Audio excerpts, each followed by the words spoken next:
Hi, I'm Bree. And I'm Charlie. And we're the TBI Rockstars! Woo! And we just recorded a different video for you all about caregiver love because we love our caregivers We really do. so much. And we are so thankful for all the things that they do to help us. And personally, I don't want to think about going through this whole brain injury thing without one. Yeah. That would be bad. But this video has a slightly different focus.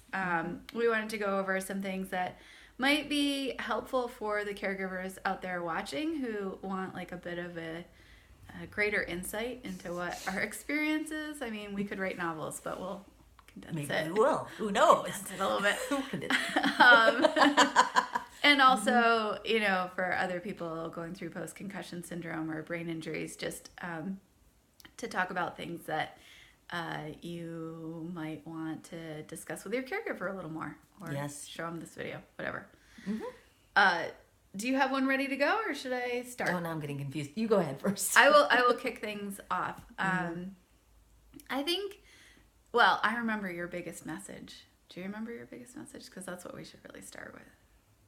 I can't remember it under pressure right now. I didn't write it down. That's fine. It's okay. We're keeping it real. Yeah. This is brain injured life. Remind me what it was, and then I can say it. So I think the really big thing for caregivers to know. Oh, you just got it. Remembered it. Go for it. Take it away.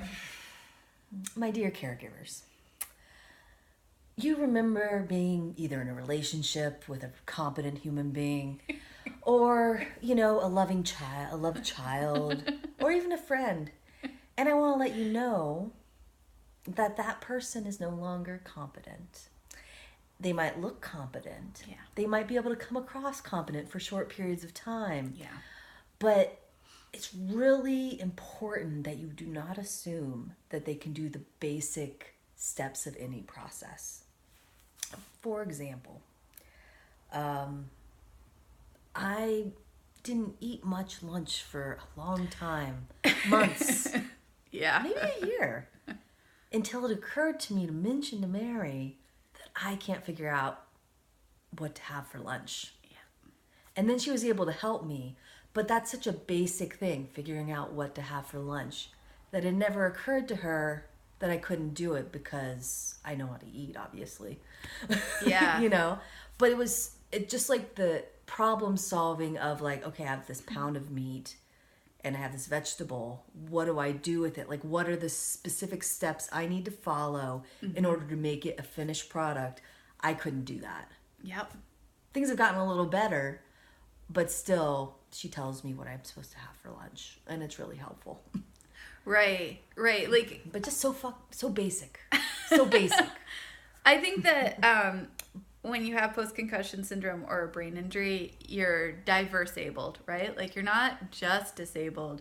You probably maintain, it's very trendy, you probably maintain some amazing skills in some ways. Like for me, I find that a lot of the stuff that I know about software, it's right there. It's intact. I can still give presentations about what I used to do and stuff. And yet, in other ways, behind the scenes, these basic things have just like completely gone away. And all of that is coexisting together. So I think it can be really confusing for caregivers who have never been through this experience. And really, I think anyone who hasn't had a brain injury, like thankfully, has no concept of like all the things that you can lose. Because it's a lot that we take for granted every day. But even if you see competency in one area, you can't assume that that means that your brain injured person is competent across the board. Yeah, definitely not. So like for me, the part of my brain that got injured is the sequencing part of our brain. And so when it comes to things that I learned before, again, it's right there. I get it. I can speak fluently about it and understand pretty high level stuff. But when it comes to driving from one place to another, familiar places can be very familiar places. I now live with the reality that usually 2 or 3 times in any given car ride, I will kind of have this moment of like, wait, where the hell am I? At what point? Like, I'll remember where I'm headed and where I came from, but I'll be like, at what point in this journey am I? Like, how far am I away from my house? How far am I away from where I'm going? And I have to just kind of drive lost until I see like a landmark. And the recognition part of my brain is fine. I always like know where I am when I get there. But that sequencing, specifically that knowing like where I am within a sequence, that's gone for me. And I think that can be really confusing to people. Yes. What are some other examples? Like, so here, caregivers, my dears, you will not insult us. Oh, you might insult our ego, but you will not insult us by giving basic instructions. Actually, basic instructions, step-by-step instructions, either written down actually, so I can refer to them, are a relief. It's actually relaxing to have a clear idea of what I'm supposed to do next without having to like try to force it through my brain to figure it out. Yeah. Like tonight, I'm making chicken dinner, but Mary still told me and wrote down for me that I'm supposed to put it in at 5:30. Now, theoretically, I probably could have figured that out, but probably not. Probably not. Right. Like what you might be capable of in your best moments is maybe a little different from like any given day or what actually happens or whatever. And it pays to be very realistic around your own expectations as a brain injured person and also as a caregiver to really consciously change your expectations over and over and over again. I mean, everyone's got different injuries, right? Like some people I know with post-concussion syndrome are still going to work and, they might have trouble in meetings or commuting or whatever, but they're still employed full-time. Other people I know with brain injuries really have a hard time leaving the house at all due to vision issues or balance issues. I mean, there's like a whole spectrum here. Like some people have a lot more memory loss than others. Like everyone's injury is going to be a little different and what people need is going to be a little different. But I think one of the takeaway points for everyone is when someone has just been injured and you're all figuring it out, you cannot assume that they have continuous memory. You cannot assume that they're eating well at all, even though they desperately need to while they recover. You cannot assume that they have it together enough to remember to pay their mortgage. There's just a lot of basic things that can really come unraveled. Like, for example, one of the things that happened in my early recovery was that I had all the money to pay my car payment for 6 months sitting in an account. And a little tiny thing went wrong with it and I didn't get the notification or I got it and I forgot it 30 seconds later or whatever. So the money was sitting right there and literally my car got repoed before people around me understood that like something had gone off the rails. Right. So like if you're helping someone with a brain injury who's recovering, if you're being a caregiver, please be aware for their sake. I don't want them to go through that too, that these very basic things like paying your bills or feeding yourself can go off the rails. And I think it's important to understand this is not fair. Like, to add to that, it's not fair, but most likely the person's going to be angry at you for asking. Just like, yeah, did you pay your car payment? Yeah, of course I did. But like, check. Right. Yes, exactly. Make sure that's actually what's happening because the person who's injured is having is having a huge amount of trouble understanding what used to be true and what is now true.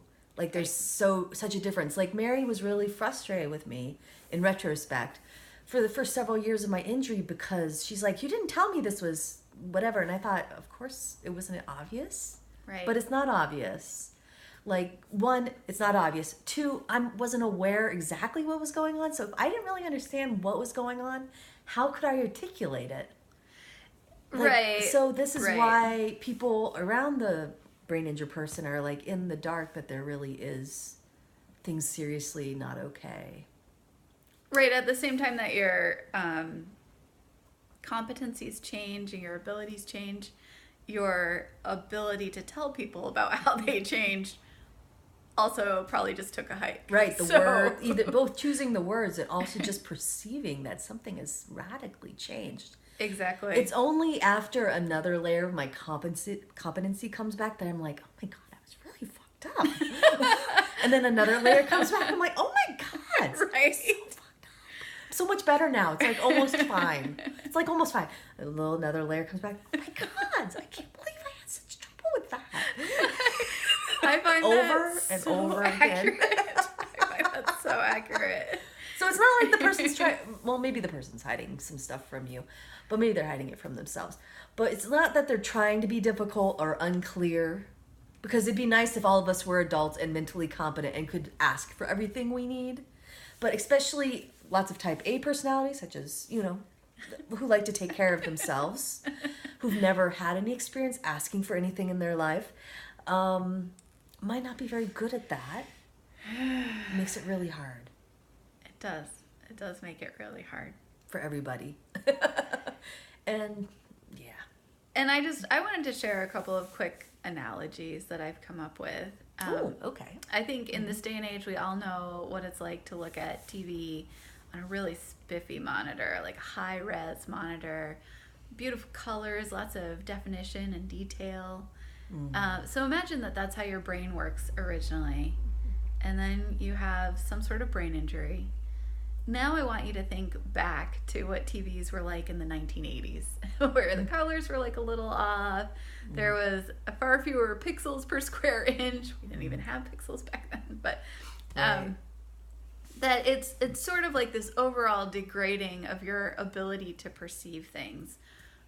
Or another example that I like to use is imagine that you're sitting in a window seat. You're surrounded all three sides, beautiful, clear, clean windows.